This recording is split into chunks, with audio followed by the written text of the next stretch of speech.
Bonjour, aujourd'hui je vous retrouve pour rencontrer l'autrice de ce formidable roman Wanderer qui s'appelle Sarah Léon. De l'encre sur les mains.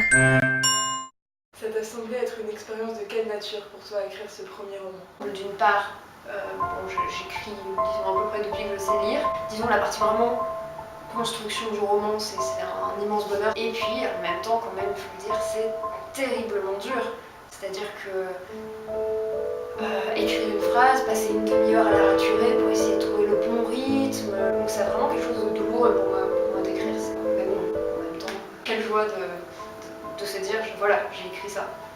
D'où est venu le titre Wanderer? Alors je dois dire qu'il était vraiment à l'origine de tout.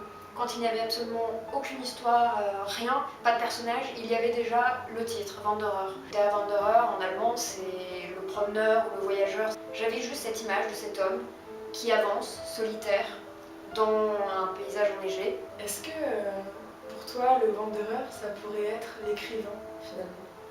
Ah, bonne question. Alors, oui, j'aurais tendance à répondre que oui. Il y a une sorte de désespoir vraiment inhérent à ce personnage, mais en même temps, il ne cesse jamais d'avancer. Oui, ça pourrait être une métaphore.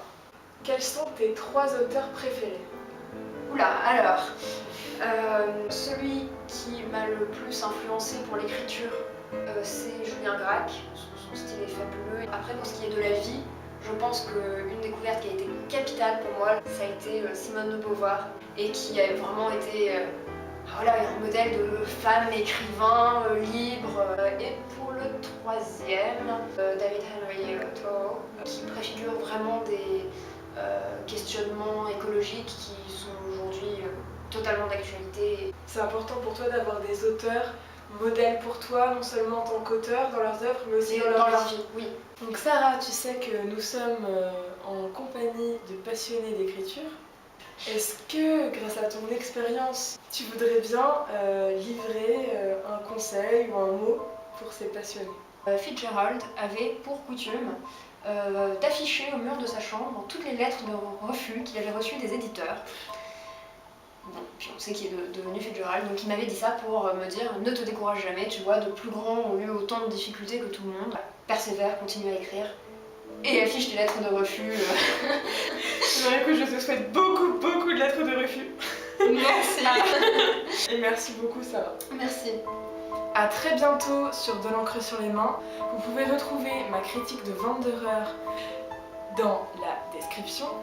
N'oubliez pas le bon conseil de Sarah, persévérez, continuez à lire et à écrire et surtout abonnez-vous pour plus de vidéos. A bientôt!